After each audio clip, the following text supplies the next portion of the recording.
Hey,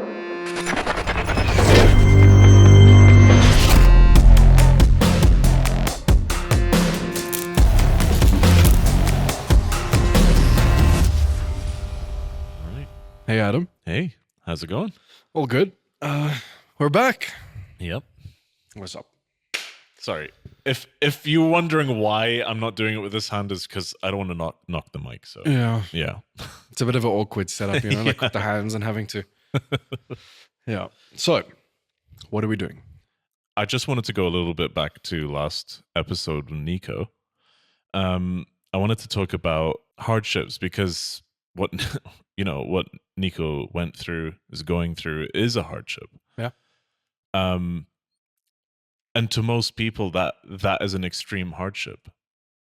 But what I wanted to say was actually everyone goes through hardships, big or small, and they're all valid because their experience of it is their own individual experience. Like, let's say, for example, I find something really hard to deal with, but maybe to you it's a really easy thing. But that does not invalidate how I feel about it or how I experience it. Everyone to their own. Yeah, everyone experiences it in a different way, and sort of my takeaway from all of this is that it's okay and it's valid how you feel about it.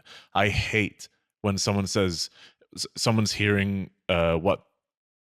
like someone's explaining their hardship, and then they cut them off and go, well, what I experience is so much harder than you, so therefore you shouldn't feel a certain way. Like, no, sorry, shut up. It doesn't actually go that way. I hate that. I am experiencing something, and at the same time, you could be experiencing something. It could be the exact same thing. If you want to talk about the way you deal with your hardship and stuff like that, at least, don't do it to sort of belittle or to make someone feel less about how they're dealing with their hardship, but instead let it be almost like a teaching thing. Yeah. Where it's like, what, I went through quite a difficult hardship and this is how I got through it. Maybe that might help you. Now that's okay, but if you're going, oh, mine was so much harder than yours, so that It's not okay. No, it's not okay, and I really don't like that, and it's just something I just wanted to start quickly with because I didn't mention it. Last time. I couldn't agree with you more. And regardless of who you meet, everybody that you come across is going through something. It could be something good, could be something bad, but you don't know how that person is dealing with it. So everyone that you do deal with, you kind of need to deal with everyone on a level of, okay, you know what I'm trying to say. Yeah, absolutely. Let's think about and talk about what Nico said. I think everything that he went through, and yeah, it's all about overcoming a personal challenge, and it's all about mental toughness, because he had to have a massive degree of mental toughness to go through what he went through. Yeah. I mean, massive. Yeah. Look at the man he is today. That's crazy, dude. No, it's incredible. Like overcoming personal challenges. We all go through them. And I think manifestation is actually a huge part of that as well, because everything that you think and everything that you wish is either going to pull you deeper into what you already are, or it's going to pull you out of it at the same day. It's about wanting to get better. It's about wanting to change. If you don't want to, nothing is going to happen for you. You need to want that. Yeah. I mean, we know he was in a really dark place. And he had to have fought to come out of that. Oh, yeah. But that's only because he wanted to. You hear these stories all the time. Something bad happened to me. This is my situation. Now I'm going to sulk and cry about it in a dark room, and I'll never pull myself out of it. And that just becomes me. It becomes who you are. Yeah. But he turned around and he wanted to be something great. Look at him now. Yeah. No, absolutely. But like overcoming, like something I want to talk about in overcoming a personal challenge is that, when you say something like that, it sounds very righteous. And because it is at the end of the day. No, it is. Or at least the outcome is. Let's just talk about the word challenge, for instance. Okay. That doesn't necessarily have to come from a place of like pride or like something you're proud of. I want to tell you about a personal story that was a challenge to me, and going back to it, just, challenges sometimes are things that you're not proud of, and you work through them. But you're proud of the end result Yeah, of what happened. exactly. I'm proud that I actually worked on it. You got through it. Yeah. And the example I'll give you is that I dealt with really bad road rage, and to the point where it just started becoming dangerous. Wow. And well, I think that this had been going on for quite a long time, but You were not aware? I wasn't aware because I would basically not black out, but just See red. I would just see red. Okay. And it was almost like looking at life from a third person point of view, like you're watching a movie of someone. It wasn't like I was experiencing it. It was like I was looking at someone doing, experiencing it. Like an after effect, Yanni. Yeah, almost. And there was this instance where me and my wife were in the car, and someone like nearly killed us. Like pushed you off the road, or Yeah, what happened? they nearly ran us off the road. We were on a bridge actually, and it was absolutely terrifying. And I think I just saw red, and I chased him down. Like pedal to the metal? Yeah, pedal to the metal, and weaving in between cars, just trying to catch up to this guy. And I didn't care about anything else. The only thing that you had in your mind is, I need to get to him, and what happens when I get to him, the unspeakable. Yeah. And it was a turning moment for me, because my wife turned to me and went, if you don't stop this, we're done. That's more scary than the situation itself. I'm sorry. Yeah, she said, I'm not, you're not going to risk my life, and you're not going to risk everyone else's life around you. And it was like, like a bucket of cold water for me. Yeah. It was a wake-up call. It was big realization. Yeah, it was a big realization. And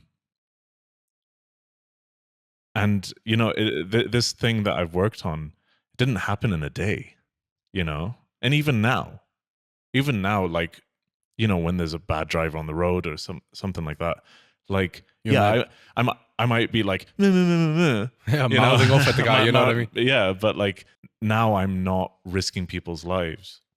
I'm not risking my life. I'm not risking my wife's life. Because of the realization that you came through from that kind of, call it an intervention if you want. Yeah, almost like an intervention. But, honestly, I'm going to say this. I think I'm still alive because of my wife, because she said those words to me. Yeah. No, that's it. And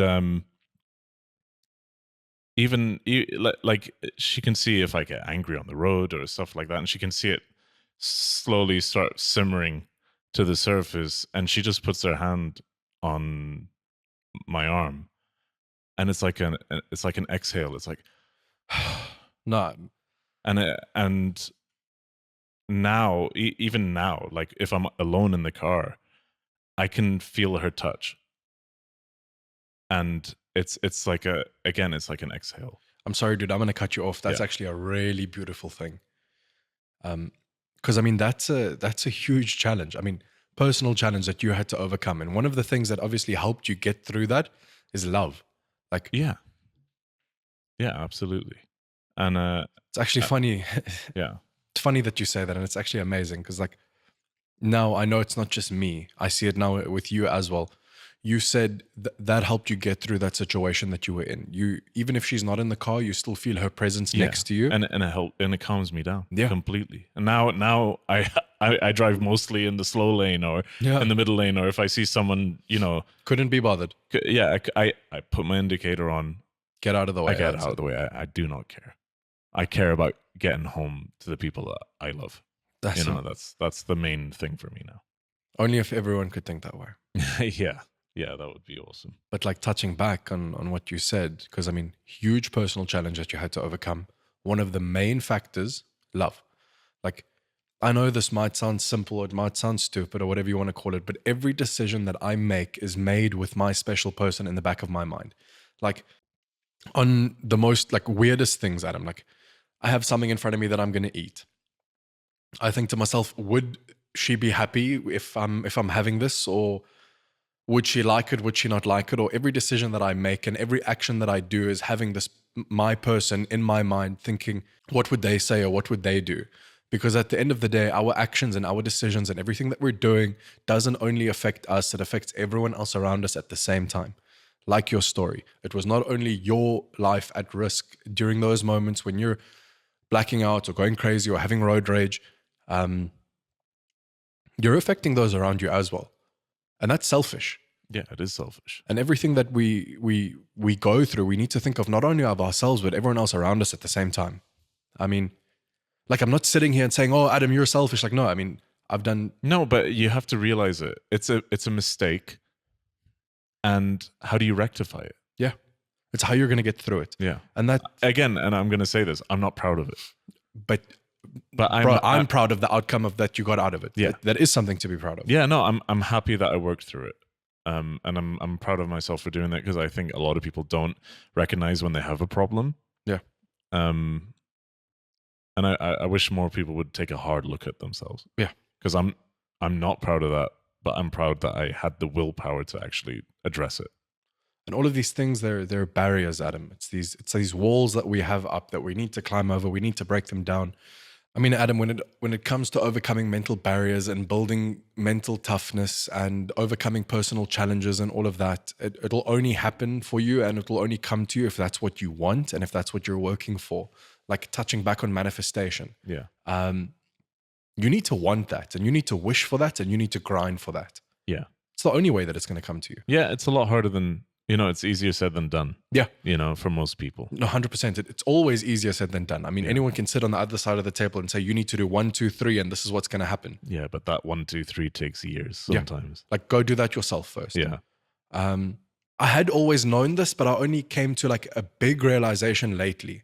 And I think a really big part of that, for me at least, was there's a guy, David Goggins. He's an author, he's an athlete, he's a Navy SEAL. Yeah, you've talked about him with me. Yeah. Amazing guy. Like mentally, bro, I can't explain to you. I read a book by him. It's called Can't Stop Me or Can't Hurt Me. Just put the name here with the cover, whatever you want to do. David Goggins, if you see this, hey, that was really cool, by the way. I love the book. That book did a lot for me, dude. Really, really a lot for me. And the funny thing is, right at the beginning of the book, he opens with a line saying, this is not a self-help book. And I actually wanted to say this about the channel. We are not a self-help channel. I don't have it all figured out. Neither does Adam. Yeah. We like to think we have some things figured out. And but like we talk through things, you know, and even outside of this podcast, we talk through things. We come to conclusions, and we just, we're still, everyone is learning. Yeah. No one has it all figured out. 100%. I mean, but when you talk about David Goggins, no offense, David Goggins, but when you talk about David Goggins, he's this exceptional human being. He is the exception to the rule. Yeah. His state, his normal state is trying to be uncomfortable. Like he actively tries to be uncomfortable. And no, but it all stems from him conquering his mind. Absolutely, in an amazing way. But it's that almost unattainable. It's only unattainable because you don't want to attain it. That is my takeaway from this. Because but it's for the average person, which is most people. But we don't want to be average people, Adam. Yeah, no, I understand that. But to try and do what David Goggins does is, he's like a superhuman. Yeah. And it's nearly impossible for most people because most people don't live that life. Most people want to relax. Most people want to... And that's enjoy. okay. Yeah, it's okay. But like on the flip side of that, if one thing that David Goggins says helps you, then that's a good thing.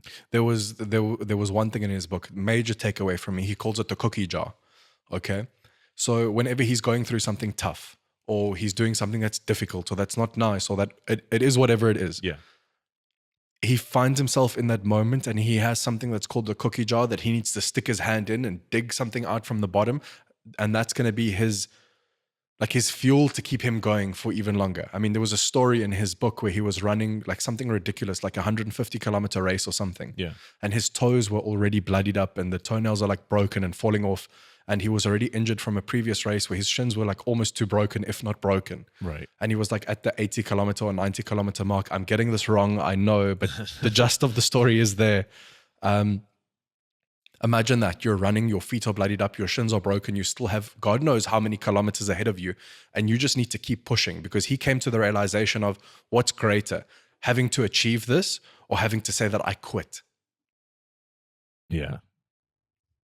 And I think that's epic. Yeah, no, it's But like David Goggins is one great example, because he achieves his mental toughness and everything that he does through sport. I mean, for me, sport is well, gymming was a big part of your life. well, I mean, still is. I mean, I may not look the part right now, and that's okay. Yeah, that's absolutely I mean, fine. the gym and sport and training and whatever, it made me who I am today. Yeah. I mean, it's even my job of what I'm doing. It's integrated into my work. Because I wouldn't be the person I am if I didn't do what I did and went through what I went through. And I mean, yeah, like I don't look the part, but that's okay. I love myself how I am now, completely comfortable. I know that I'm still grinding, I'm still training. I have a point that I want to get back to, but it's more of at the moment, it's not just a physical thing anymore. It's more of a mental thing. Yeah. Like I cannot go without it. I'm not the same person if I don't train. I become someone who I'm not. I become someone who I don't like. And I'll just give you one example. I mean, I was maybe 10 or 11 years old when when I actually stepped into this realm and I actually saw what it is and everything. I mean, at the time I didn't realize it. Touching back on hindsight once again, I wouldn't say that I was like a bad kid or whatever, but I mean, you could reference some teachers and say that I was a problem child and that I was this, and that. Yeah. But I mean, at the end of the day, Adam, boys will be boys and kids will be kids. We're noisy, we're abrupt, we're messy. We do many things, whatever. And I was in junior school. I think I was like in the 3rd grade or 4th grade or whatever. Yeah. And I had a teacher. There's maybe 2 or 3 teachers that I think I'll never forget. This teacher's name was Carl van der Marwitz. Hey, Carl. If you watch this, if you come across this, I'll be over the moon. His name is Carl van der Marwitz. He was a 5th grade teacher at that time. I was still like 3rd or 4th grade. Black belt in karate, and there was this like expo at the school or whatever, and they said that they're going to be having karate classes in the assembly hall and whatever. And the name of the karate school is Shorin-ryu Shorin-kan. Like I'll never forget that. Like, what does that mean? Just the name of the school, and it comes from like Okinawa, Japan. Oh, right. Okay. So yeah, my parents went there and they spoke to him, and they said that, well, he said that sport can be this, and this for your child. And it's also great, like extracurricular activity, and it's good. So my parents put me in karate, and dude, did that change things for me? You don't understand. Discipline, courage, like all of these things that it's so cliche. Every sports coach will say, you're going to learn discipline, you're going to do this, you're going to do that. It's all true. Yeah. All of it is true. And that's when it started for me at that young age, because everything started going better. I started becoming a better kid, getting in less trouble. I started actually doing my schoolwork and everything. Yeah. I mean, it gives structure to kids, like any kind of sport actually does. Discipline. Yeah. I think it all boiled down to I needed discipline. And then I kind of fell out of that again, going through school. And then again, in high school, I actually found the gym. I mean, my dad actually started training and he took out a gym membership for me. And he was like, yep, start going to the gym. Started, because I mean, at this point, like I wasn't looking the greatest. I was doing extremely badly in school. Like below average wasn't a thing. I was below the passing grade. Like at the end of each school year, the teachers had to call my parents to say, look, he failed by this much. Do you want to push him through? And they would just be like, oh, whatever, let's get him through. Yeah, that's like tough. Until I started going to the gym again. I mean, that gave me so much structure and so much discipline and like drive, probably extreme. Like it was an extreme like driving force for me, because I wanted to get better. I wanted to see more results. And I know for that to happen, I need to be disciplined. There's days where you don't want to go to the gym, and there's days where you don't want to do anything. Like going back to Goggins, he wakes up at like 3 o'clock in the morning and he's like, I don't want to go for a run. That would be the most horrible thing ever. I'm going to go back to sleep. He lays his head down on the pillow and then he wakes up and he's like, I'm too comfortable. I need to go and do it. And it's all about finding yourself in that position of, I'm comfortable, I need to make a change. Yeah. And that's what training was for me. It put me in a mental state of, This is what I want. I know I'm only going to get it if I work my ass off and I get it done. And I mean, if you can do that in one place in life, like the gym is just one example. If you can really grind and do that in one place in life, you can do that anywhere. Yeah. Because it's a system at the end of the day. And I mean, all of this, Adam, it's mental barriers for us that we need to overcome. Actually, I'm just going to stop you there quickly about going through mental barriers. Okay. We actually received a message from a viewer.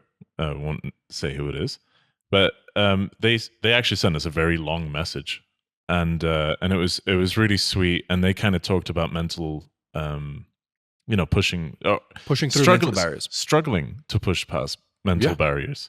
And we kind of want to dedicate this episode to you. You know who you are. And thank you so much for sending us that message. That was really awesome. Yeah, sorry. I just wanted to say that. Continue. No worries. I think it's lovely that we actually got like a really nice, like heart, like it was hearty awesome. message. I loved it. It felt so good. Yeah. Top of the world.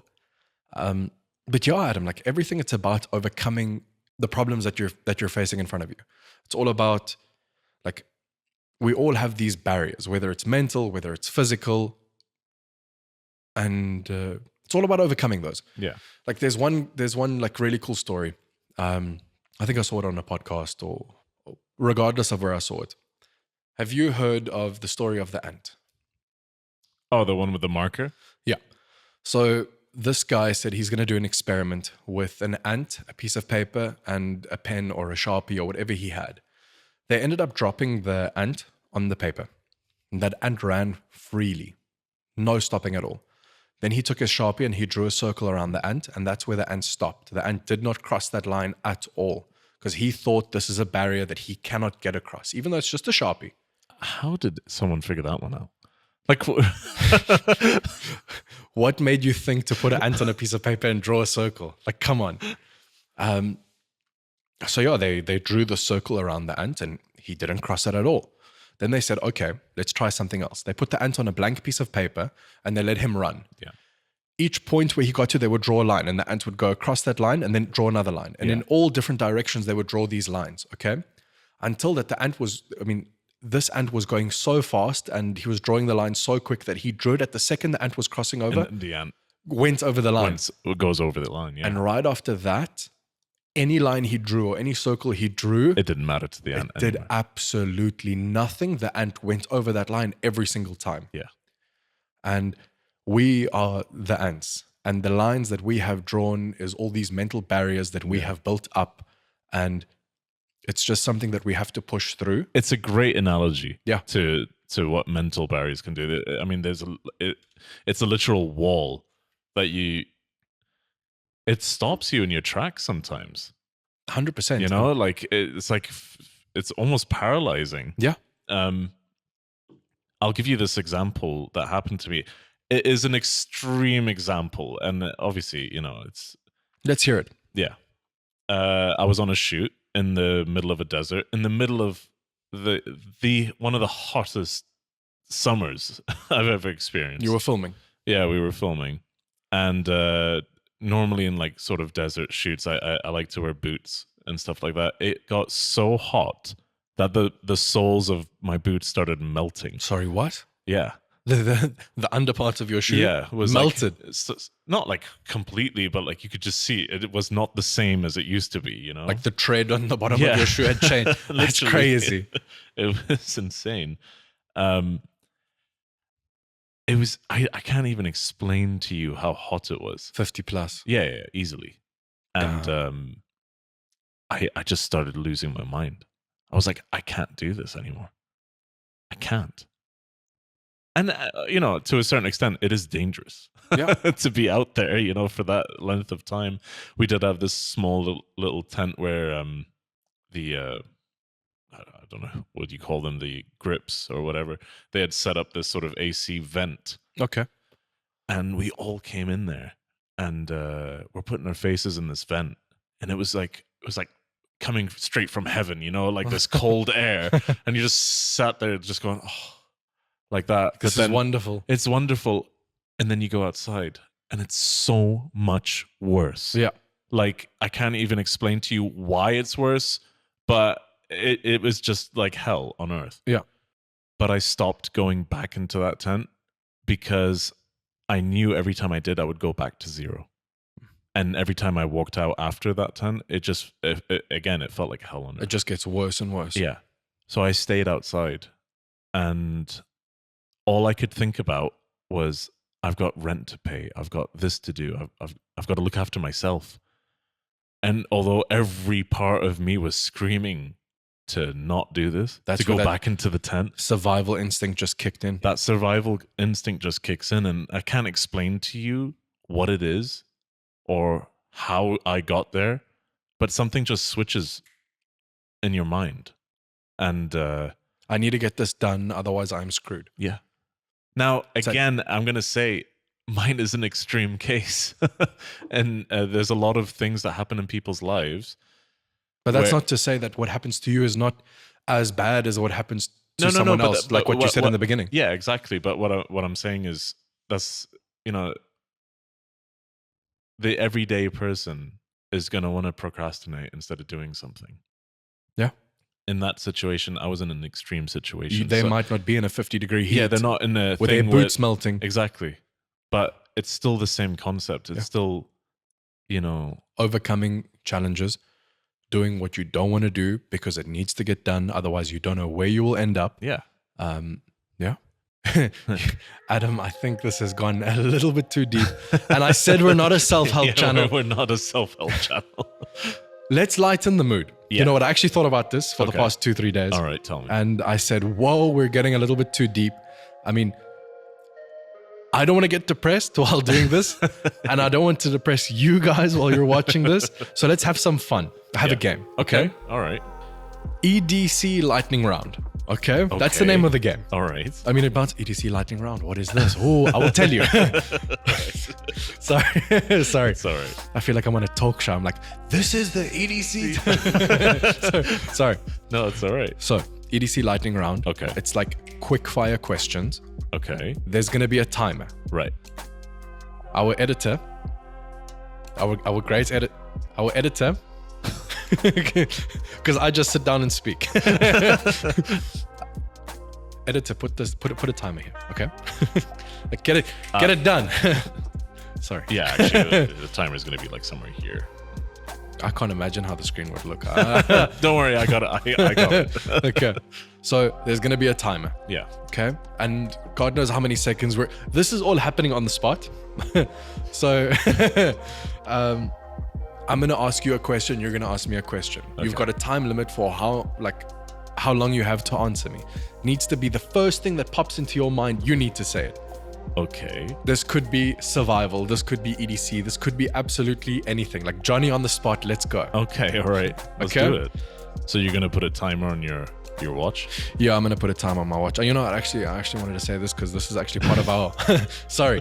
The ADD is like rambling at this point. Part of my EDC and Adam's EDC is a watch. And that watch is a Garmin. And I actually got you into this. Yeah, you did actually. Yeah. The best damn piece of EDC gear to ever exist is the Garmin, and I don't care if it's the Phoenix range, if it's the Epix range, a Garmin is a Garmin and you will never go wrong. You can be lost, you can... Did you hear that, Garmin? You can never go wrong. Send me... Look, Garmin, I'm straight to you right now. I need everything that you have, like GPSs, watches. Send it all. Product review, okay? We'll do a review on the channel and then you'll get... Yeah. All right. Okay. Let's go. I love my Garmin. I know you do too. Oh, yeah. So stopwatch is on my Garmin, but it'll be here on the screen for you. Yeah, okay? Let's go. First question that I'm going to ask you, EDC related. All right. Okay? That's all that I'm telling you. Get ready with a stopwatch. One piece of EDC gear that you cannot leave the house without. Okay, wait, hold on. 4 seconds. This. The pen. Yeah. That's really nice. Do you use it all the time? Yes, I do. Okay. Especially, obviously, at work. Yeah. Write a lot of things down. But honestly, I literally take this everywhere with me. Yeah. I mean, there you've got like practicality because you need to write things down, and you got a glass breaker, which is survival at the same time. It might not be entirely necessary, but I do like carrying this around. Something to fidget with. Yeah, honestly, I'm not gonna lie, I do fidget with this all day. It's very fun to do. So yeah, this is what I would do. Nice. This is what I would take. Do you want to have a go, or am I gonna just go? Because Five questions. how this game goes, it's 5 me and it's 5 you. But do you Alright. want to do 1-1 or 5-5? 5. I'm gonna do something completely out of the box. For this All one. right. That actually just hit me. Okay. Okay. Zombie apocalypse. You have to get to a safe spot that you will like knuckle down and keep yourself like safe, like whatever. Zombie apocalypse. Where are you going? Go. A military base. Why? Because They would all go there. who would? The zombies. Yes, but it's fortified. And there's possibly an armory there. Oh no, Okay. there will be an armory there. Yeah. So we can be weaponized. Okay. There's probably food there. But what I would do is But like MREs or whatever. yeah, that kind of thing. Okay. But like what I would do would possibly be to stop at a supermarket first. And just loot the supermarket or buy the things. Yeah, in the no, loot. We're looting. It's zombie apocalypse, people. We're not saying go and loot your supermarkets near you. This is if there is a zombie apocalypse. Yes. People, just take it easy. Yeah. Okay. I would not go to the army base. Well, where would you go? Or I would go to like the biggest mall in the country. That's what I would do. I would go to like a shopping center or a mall, or that's where I would be. I mean, I would make a stop or two before that. Yeah. Like while I'm on the way. Like No, mall is a good idea, but you're dealing with a lot of people. Yeah. So what if there's zombies in the mall? bro, I've been wishing for this day to come. Like I've been Actually, I'm fantasizing. I'm gonna point at a special someone called Eric, and he knows who he is. This is his fantasy dream for a zombie apocalypse to come about. Eric wishes for the He day that wishes. zombies will come and that he will just be able to let loose and Oh yeah. yeah, dude. Actually, you know what? Next time Eric comes and visits us here, He will be on the episode. he'll be on the episode. I think And that'll you guys will love him. Let's give a little bit of a backstory on Eric. US Marine, Yep. really funny guy. Really awesome guy. Question number 3. And I'll reset this again so that I don't freak out on you and you're like 5 seconds in. All right. Okay. You're in the wilderness. In the wilderness.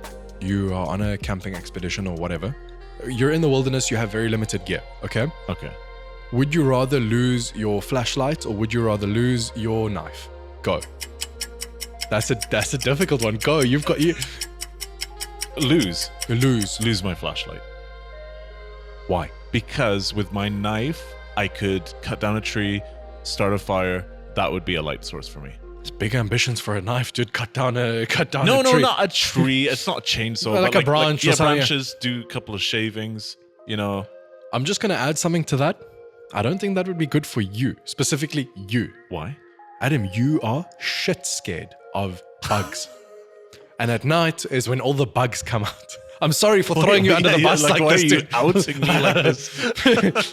Because I am too. Okay, I don't like things that crawl or things that fly or whatever. And you have the same problem. Yeah. And at night is when all these things come out, dude. I would want to see when these things come out. A fire. Because that way you can actually kill the bugs, you know, like... Yeah, you could like scrape off a flint with your knife and you Yeah. can light a fire. Okay. Yeah, That was I- actually that was a good one. Thank you. Okay. Okay, we're going on question 4. What is one item in your EDC that many people would underrate? Go. It's a big one. Bro, that's a really tough one. Dude, you're 5 seconds in. My flashlight. Dude, you were like 9 seconds and something. I mean, when the time is here, you'll actually see, and I could be wrong. But the flashlight. You know how much I have been looked at like an idiot when I pull my flashlight up my bag and I'm shining the light? Yeah, but you know what? It's extremely useful. And Yeah. I'll give you a little example. When me and my wife were visiting our family in South Africa, all the lights went out. Okay. Load shedding. Wow. Shout out to my South Africans. Hashtag ESCOM. Yeah. But yeah, all the lights went out. And we were having dinner. This was before the lights went out. Yeah. Okay. And the lights went out. Okay. And then we were going to play some like card games and stuff like that. Okay. And Have some good old fun, you know? yeah, good old fun. Load shedding. Yeah, so load shedding is when they shut off the electricity to save on power. And unfortunately, that happens all over South Africa, and it's really tough. The times that I've visited, it's a really tough situation, and can be dangerous. Yeah. You know, And no traffic lights, no whatever. Security systems go down. Yep. You know, this is an opportune time for people to break into someone's house. You know, The wonderful criminals. It's like yeah. your cameras are down now. Guess what? Yeah. Your things are my things. Yeah. So anyway, that's a whole other topic.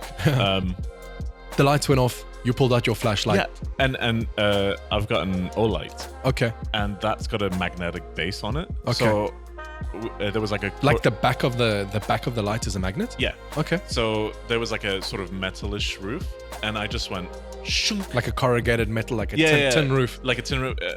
Or I don't think is it tin? Well, metal, tin, Yeah. same thing. Anyway, it was a metal roof, and I just went shink. Switched on my flashlight, and it's like light. For how many hours? Like it just stayed the whole time through? A good hour, you know, because obviously we were using a lot of power. It's just, you know, it's a flashlight. It's not a massive one. But that's sick. Like, But the thing is, I've got several flashlights. So when that one died, I just put another one in. pull out another one. Guess what, guys? I have more. And then you got the guy coming out. Oh, I've got my phone. Yeah, but that's the thing. In that situation, your phone, This is not going to be good enough. it's not good enough. I mean, know? I know Olight. It's amazing. Yeah, it's an awesome light, you know? Your flashlight probably lit up the whole room and some. Yeah, it did. And you ate, you played card games, you did whatever you did. Yeah. You had fun. All in light. Nothing was stopped. Yeah. Yeah. Yeah, basically. Okay. All right. Okay. My question number 5 is, All right. let's say the zombie apocalypse. Let's say the zombie apocalypse does come. And wait, let me just reset it so I can start the timer. Okay. If you need to hunker down and bug out, are you doing that in the urban city or in the wilderness? Go. I think urban city. Why? I honestly, I'm not a very outdoorsy guy. Okay. I think I would be more aware of my surroundings in an urban setting Yeah. rather than in the wilderness. I think that's where we're polar opposites. That's where I would want to be. Yeah. More space to get No, away. it's probably the smarter move to be in the wilderness, but You're a very urban-y city yeah, guy. yeah, I'm a very, outdoorsy guy. Yeah. You know, and everyone to his own. yeah. But I think I would deal with it better in an urban setting. Yeah. Well, that makes sense. I mean, you got buildings, floors that you can hide on. Exactly. I would be like, okay, I'm comfortable doing this. I know how to do this. Put me in the wilderness. Give me a baseball bat. I'm going wild. With nails. I'm going wild, dude. Like, oh God, I wish for that day to come. Zombie apocalypse, dude. No, you don't. Nobody wants that, other than Eric. I can only imagine Eric saying, "Oh my, yeah, I can only imagine that." Okay, I had my 5. All right. Okay. Your turn. All right. Let's go. All right. So my first question to you. Go for it. Ready? Okay. I'm nervous. Rechargeable flashlight Okay. or AA batteried flashlight? Which one is more practical? What type of rechargeable? Like solar rechargeable or plug it in rechargeable? Either. Batteries all day long. Oh, I didn't even start the timer. Okay, batteries. Explain. Put the timer there. Because I said I would want to rather be in a wilderness setting instead of an urban setting. Yeah. But then again, the wilderness, I don't want it to be too far from an urban setting, if Right. that makes sense. Yeah. There is no way that I'll be able to charge it. Let's say it's like nuclear fallout or something so bad has happened that there Yeah. is no electricity or whatever. There will always be a shop around that Stores batteries. stores batteries. So what I'll do is I'll just go and grab batteries and I'll take a shitload of them. Yeah. I mean, AA batteries. Okay, I actually need to speak about this, and I do have a problem. I have realized it. Like, this has now become an AA realization. AA battery realization. Dude, I'm actually dead serious. I will let my wife tell this to you, actually. Every time we go grocery shopping, You have to buy batteries. I take AA batteries every single time. And every single time I get shat on saying, we have so many batteries at home. Why are you taking more? Because of the zombies, okay? You never know. No, like, if you open my bedside drawer, dude, you will see like 20 packs of AA batteries. Do I use them? No, I don't. Do I have them? Yes, I do. You never know. And That's quite funny. the worst thing is when you need a battery and you cannot find it, and it's like, oh, I have to go to the store to go buy batteries. No, I have batteries. Okay. Okay, interesting. Okay. All right, let's do another one. That's like my home EDC. It's like fucking AA batteries. All right. Okay. Ready for question 3? I was born ready. I don't know. All right. What is the tool you regret not carrying during an emergency? Go. My Leatherman. Oh. Okay. And that was extremely fast. I know. Yeah, I know. Because that's true. That is honestly so true. A situation came up one day where I said, I wish I had this thing on me. And guess what? That thing was in my Leatherman. Since that day, I've never left the house without it. Okay. Great answer. The Leatherman. Great answer. All day long. All right. Question 4. Question 4. Let's go. Yeah. Survival foods. What are you taking with you? Jerky, energy bars, or canned goods? Go. Canned goods. Oh, 3 seconds. Baked beans. Baked beans. Especially the Heinz baked beans with the tomato sauce. That one. All Right. day long. I mean, you got protein, you got fat, you got baked beans. I like baked beans too. Okay. All right. Yeah, fair enough. Yeah. Look, protein bars, I know they're going to expire, and majority of protein bars taste like shit. I'm Yeah. sorry. Jerky, I love it. It's not going to last that long because it goes like all stale and weird. Right. And I don't know how long I need to survive for. Yeah. So canned goods, that will stay forever. Well, Yeah. not forever, but for a long, long time. Yeah.